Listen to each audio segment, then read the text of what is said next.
Hello, hello, welcome back chez les Fusion Bros avec une nouvelle vidéo. Les éléphants sont de retour et nous le sommes aussi. Let's go!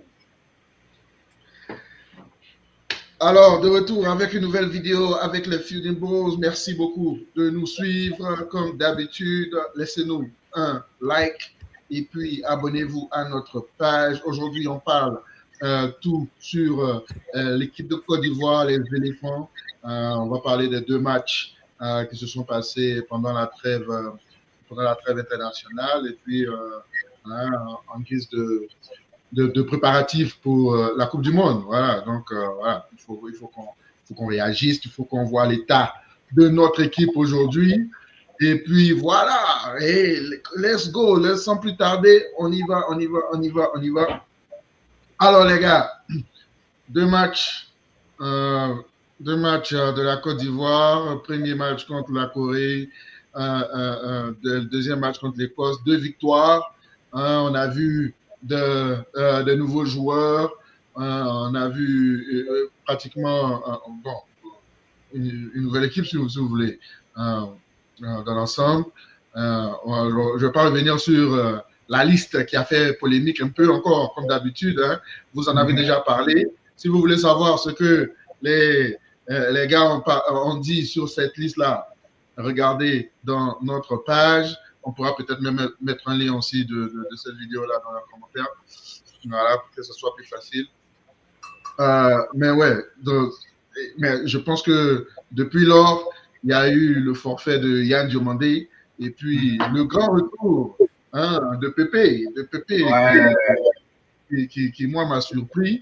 ouais. Moi, je voyais vraiment pas, je voyais vraiment plus Pépé dans cette équipe-là. Euh, Effectivement. il prend tout le monde, il surprend tout le monde, il est de retour. Et voilà. Donc, bon, sans plus tarder, on va commencer avec le premier match. Premier match contre la Corée du Sud. Quels sont vos avis? Déjà, on va Ah, commencer, déjà, on va commencer euh, avec le 11, le 11 qui a commencé, non? mhm. Ouais, ouais, ouais, ouais. Voilà. Bon. Donc, bon, si je mets ça tout de suite, il y a eu. Voilà. Donc, le 11 qui a commencé, il y avait bien entendu Fofana dans les buts. Akbar à gauche, charnière centrale Indika Agbadou, à droite Geladoué, euh, Gaïgon au milieu de terrain avec Siri et Fofana, et il y avait Odo, Guessan et Adengra. Et dans ce match-là, c'était le Bodo Show. Hein. En tout cas, ouais, il était tellement chaud ce match-là. C'était vraiment une très bonne impression venant de lui. Et il a été récompensé en plus de ça. Donc, ouais, en tout cas, déjà, en parlant du classement de départ, c'est une équipe qui était quand même assez solide. La plupart d'entre eux, ce sont des habitués. Et à l'exception de, bien sûr, Gagon et Godot, qui ont quand même bien joué. Ils ont quand même fait un bon match. Bien sûr, on a eu la victoire dans ce match-là, même si à certains moments, ce n'était pas évident. Mais 4-0, c'est difficile à discuter. On a vraiment bien joué. Ouais, franchement, cette équipe-là a du potentiel. Quand on a fait tourner aussi, tu vois que waouh, on a quand même un bon banc. On peut faire entrer des gens avec percussion et tout. Donc, ouais, en tout cas, franchement, moi, j'étais très satisfait sur l'ensemble de ce match-là. Est-ce qu'on peut tirer quelque chose de ce match-là ou bien on va se dire que c'est la Corée du Sud, donc il n'y a pas vraiment de leçon à tirer. Ah, je- Vas-y, vas-y, vas-y. Non, je voulais dire, ouais, il y a quand même quelque chose à en tirer. Il y a quand même assez de confiance à en tirer. Surtout le fait que c'est une équipe de Coupe du Monde qui est là. C'est vrai qu'ils n'avaient pas Son, qui est le main guy, mais ils avaient quand même pratiquement tout le reste. Donc, ouais, c'était pas une équipe facile à jouer. Ils ont eu beaucoup de chance. Ils ont tapé le poteau, quoi, 2 fois. Euh, ouais, ça nous a mis au niveau, en fait. Et ce qui est bien, c'est que tu sors de ce match-là et tu te sens pas complexé, en fait comme auparavant où on jouait les équipes internationales où on se disait, ah ouais, bon, on va juste se promener. Mais là, tu sors de ça, tu es quand même assez confiant. Donc, je dirais franchement, la confiance qu'on a ressentie en plus contre l'Écosse aussi. Ouais. Moi je pense qu'il y a de bonnes choses à retirer. Plus, voilà, des gens comme Godot, des gens comme Guiagon, des gens comme ça, qu'on voulait voir. On voulait voir s'ils ont le niveau pour pouvoir apporter quelque chose à la Coupe du Monde, quelque chose de nouveau. J'étais un peu déçu de toujours revoir Seri et Seko Fofana. Fofana. Le gars Fofana. T'as décidé de l'avoir dans l'effectif, mais bon, c'est ça. Et puis, ouais, bon, en tout cas, c'était bien de voir ces gars-là. Et puis, voilà, comme il a dit, comme Freddy a dit, la Corée du Sud, c'est une équipe niveau Coupe du Monde. Ils sont toujours en Coupe du Monde. C'est vrai que leur qualif est un peu plus facile, mais bon. Ils sont toujours en Coupe du Monde. C'est une équipe un peu qui est à notre niveau, hein, qui, quand ils arrivent en Coupe du Monde, ils jouent pour sortir du groupe. On le rappelle, un demi-finaliste chez eux en 2002. Donc. Ouais, tu vois, demi-finaliste chez eux en 2002. Et puis voilà, dans cette Coupe du Monde, je ne me rappelle pas de qui est dans leur groupe, mais leur objectif, comme nous, ça sera de au moins aller au premier tour, quoi. Donc, je pense que c'est bien de jouer contre ces équipes-là. Et puis, je pense après, on a un match contre la France, donc ça, c'est un autre niveau encore. C'est bien aussi de jouer contre ces grandes équipes-là aussi. Donc, dans l'ensemble, c'est un bon match qu'on a fait. Et je pense qu'on a fait un bon match. Je pense que 4-0 nous flatte un peu parce qu'au début, quand même, les premières 20-30 minutes, ils étaient un peu sur nous. Mais voilà, après notre premier but, on a pris l'ascendant et vraiment, on a contrôlé le match jusqu'au 4e. Et puis, bon, jusqu'au 3e, je dirais, parce qu'après le 3e, ils ont recommencé à se créer des chances, eux, de leur côté aussi. Ils ont tapé le poteau encore une fois au moins. Et puis après, on a marqué. Donc, voilà, dans l'ensemble, c'est un bon match. On n'était pas flamboyant. Mais voilà, on a bien joué, performance solide. Et puis, c'est bien aussi de voir que ce n'est pas notre équipe type, on va dire, notre première équipe. Et s'ils peuvent aussi gagner des matchs avec cette équipe, comme Freddy a dit, ça donne la confiance pour le banc, quoi. Voilà. Ouais, c'est ce que j'allais dire parce que bon, vous avez mentionné qu'il n'avait pas son, mais nous, on n'avait pas Yann. On n'avait pas Yann qui était là, parce qu'il était titulaire. Il y avait Amad Diallo sur le banc, qui est aussi un starter. Au milieu de terrain, bon, je ne sais pas si cette paire-là, Seri et Fofana, ça sera le go-to. Je ne pense pas. Il n'y avait pas Kessier. Voilà. Et puis, bon, voilà quoi. Donc, nous aussi, on n'était pas, si tu vas à 100%, mais moi, bon, le résultat n'est pas vraiment trop important hein, parce que c'est un match amical.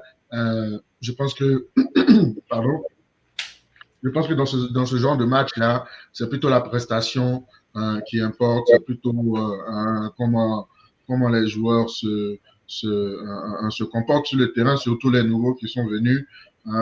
Et donc, pour moi, c'est de ça que je voulais parler. Je veux parler d'abord des nouveaux. Godot, qui, on l'a dit, qui était vraiment dans son match. Il remplace Yann et c'est comme si c'est Yann qui est là-bas. C'était vraiment un peu le même style de jeu. Il sort avec un but et une passe décisive. Pour quelqu'un que moi je découvre, hein, parce que je peux pas dire que je le suis beaucoup à Strasbourg, mais c'est quelqu'un qui a su saisir sa chance et qui n'a pas démérité. De l'autre côté, il y avait aussi le grand retour d'Adingra, qui revient dans l'effectif. Et encore, il montre ses qualités. Je le préfère à gauche. Son but vient de la gauche. Quand il percute un peu, à droite, il est bon, mais il n'est pas aussi performant à droite. Mais bon, il va devoir se faire un chien parce que la concurrence à gauche, voilà, avec Godot qui est En là, tout cas, ouais. voilà. Et donc, bon, il va devoir chercher quoi. Et voilà, si c'est à droite qu'il va jouer, ben, il va devoir faire. Mais Adingra en équipe nationale, toujours décisif. Et c'était un très bon retour. J'ai bien aimé sa prestation. J'ai aussi aimé la prestation de Guessant. On a trois attaquants qui sont sur le score sheet. Voilà, Guessant, dos au but. À la CAN, je disais que c'était notre meilleur neuf et il continue de le prouver en ce moment, même bien qu'il ne soit pas un neuf, si tu veux, de formation. Mais à cette position-là, je pense que pour le moment, à défaut de trouver quelqu'un d'autre, c'est le meilleur qu'on a actuellement. On parlera de Eli Wahi dans le deuxième match, mais dans ce match-là, j'ai bien aimé ce que Guessant fait et il marque son but. Bon, je vais passer au négatif maintenant et je vais vous laisser la parole pour vous. Quels étaient les négatifs de ce match? Moi, le premier truc que je peux dire, c'est souvent le manque de concentration. Je pense que ça nous coûte tellement qu'il faut qu'on adresse ça. Franchement, surtout défensivement, mais même offensivement, souvent des pertes de balles que tu ne peux même pas expliquer. Et derrière aussi, souvent, il y a un peu de fébrilité. On a l'impression qu'on doit toujours... on doit avoir, comment on dit ça, un buffer, on doit avoir un temps pour rentrer dans le match, pour vraiment commencer à jouer et tout ça. Et ça peut nous coûter. Ça nous a coûté contre l'Égypte. Et c'est quelque chose à régler. Individuellement, je ne vais pas trop parler, mais je pense que globalement, c'est vraiment le problème le plus apparent pour moi. Ouais, ça c'est vrai. Ça c'est très vrai. Pour négatif, bon, moi, comme vous le savez, ces deux milieux-là, moi, je les aime pas. Moi, j'aime pas les voir sur le terrain. Qu'est-ce que c'est qu'on t'a fait? Dis-nous. Je n'arrive plus à le regarder jouer.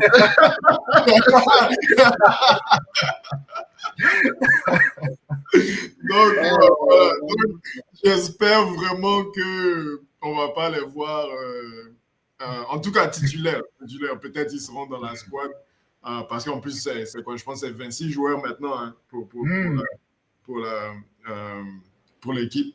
Donc, peut-être ils seront dans l'équipe globale, mais titulaires, j'espère qu'ils ne seront pas titulaires. Parce que je pense qu'on manque beaucoup de dynamisme avec ces deux-là au milieu. Et comme Freddy a dit, en Coupe du Monde, et puis surtout, je pense aussi aux équipes contre qui on va jouer. On va jouer l'Équateur. Je ne sais pas si vous avez vu leur match. Ils avaient joué contre qui? J'ai oublié contre qui ils ont joué, mais ils jouent, c'est le pressing tout le match. Voilà. Donc, c'est des équipes comme ça.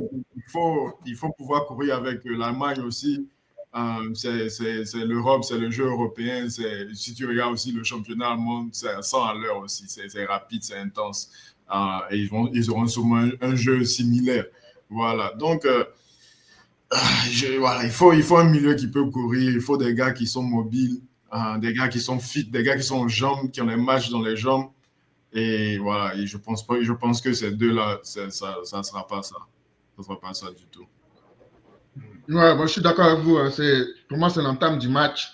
L'entame du match est vraiment à revoir. Dans ce match, comme vous l'avez dit, 10, 15, 20 premières minutes, on est à la rue. On se fait dominer. Les Coréens manquent de réussite parce que s'ils ont un peu plus de réussite, on est mené au score. Même problème encore aujourd'hui face à l'Écosse. C'était vraiment bizarre. Et comme Freddy l'a dit aussi, contre l'Égypte, c'est ce qui a fait mouche. Et là-bas, les Égyptiens, ils étaient très concrets. Et voilà, après, tu te mets à courir derrière le match, ce qui n'est pas évident. Voilà. Donc, je suis d'accord avec vous. Sur ce côté-là, il y a vraiment, je ne sais pas si c'est un côté si c'est un problème de concentration. Normalement, au début du match, tu dois être de ta concentration. Donc, je ne sais pas. Peut-être qu'ils pensent que le match sera un peu plus facile qu'il est. Bon, je ne sais pas. Aussi, ouais. Voilà, ça prend beaucoup de temps à entrer dans le match et ça, c'est vraiment un gros négatif, c'est quelque chose déjà à revoir. Côté joueur, ouais, je suis d'accord avec vous. Bon, j'ai vu. D'abord, je vais commencer derrière. Yaya Fofana, oui, c'est vrai, c'est notre Yaya Fofana, mais moi, il me fait peur à chaque fois. Moi, il me fait peur. Ouais. Il fait de très beaux arrêts, je ne dis pas non, mais des fois, il me fait peur. Il y a eu des situations dans ce match-là où vraiment le ballon le tape, quoi. C'est pas une arrêt. Ouais. C'est le ballon qui est déployé, quoi. Voilà. Donc, bon, c'est pas quelqu'un qui m'inspire vraiment confiance. Hein. Dites-nous en commentaire si vous êtes du même avis que nous. Mais la catastrophe derrière, c'était Agbadou pour moi. Sans Indika là-bas, ça allait être la catastrophe. C'est Agbadou, je ne sais pas, il est juste massif, c'est pour rien. Il a un gros coup de pied, c'est tout. Voilà. Balle au pied médiocre, les relances, c'était vraiment médiocre. Et puis, on se rappelle aussi de ce c'est pas ce qu'il voulait faire dans la surface là-bas, et puis il a perdu le ballon. Tu veux dribbler, qu'est-ce que tu veux faire? Il se donne un croche-pied lui-même. Il a fait là-bas. Et puis voilà, et récupération dans la surface, avec un peu plus de lucidité, les Coréens marquaient leur but là. Voilà. Et puis bon, voilà. Voilà, donc lui, c'est vraiment un gros problème là-bas. Il n'évolue pas. Et puis voilà quoi. Mais c'est bizarre quand même, ce gars-là, parce que c'est vrai qu'à Wolves, c'est pas comme s'il était titulaire, mais il avait quand même de bonnes performances, mais il n'a jamais. Ouais. Il n'a jamais notamment contre United, il était un monstre contre vous. Mais voilà, je pense que c'est le genre de joueur qui n'a pas de constance, qui n'est pas constant. Il peut avoir une superbe prestation lors d'un match et puis l'autre match, il est catastrophique. Et puis, je pense que ça, c'était un de ces matchs catastrophiques. Milieu de terrain, hein, vous l'avez déjà dit sur ces deux-là, Seri, Fofana, c'est vraiment Seri, balle au pied, il peut jouer pour le Barça. Il a le temps du monde, il a le temps de lever la tête, tout ça, mais non. Une fois qu'il y a une petite pression, le gars panique, il perd le ballon. Et puis, il n'a pas les jambes. Il n'a vraiment pas les jambes. C'est carrément. Donc, il n'est pas press resistant, au fait. Il n'est pas tout press resistant. Et donc là, bon, c'est pas quelqu'un sur qui on peut faire confiance. Fofana, je l'ai vu courir beaucoup dans tous les sens, sans jamais aller quelque part. C'est des courses latérales, c'est des courses latérales. Mais si des courses vers la touche. Si tu vois son kilométrage, peut-être ça fait partie des meilleurs kilométrages sur le terrain, mais rien. C'est-à-dire que rien de pertinent. Aucune passe en profondeur, il n'y a rien. Il ne peut pas prendre le ballon pour battre un vis-à-vis ou deux vis-à-vis. Non, ça n'existe pas. C'est juste des passes vraiment safe quand il a le ballon. Il fait tourner, c'est tout. Voilà, et puis il court dans tous les sens. À son âge, il joue comme un joueur de 18 ans qui vient de sortir, qui est content d'être là, quoi. Voilà. Donc, pour moi, ce sont mes négatifs dans cette partie. Mais bon, finalement, 4-0, on ne va pas trop se plaindre. Surtout avec une équipe B entre guillemets contre une équipe assez solide de la Corée du Sud.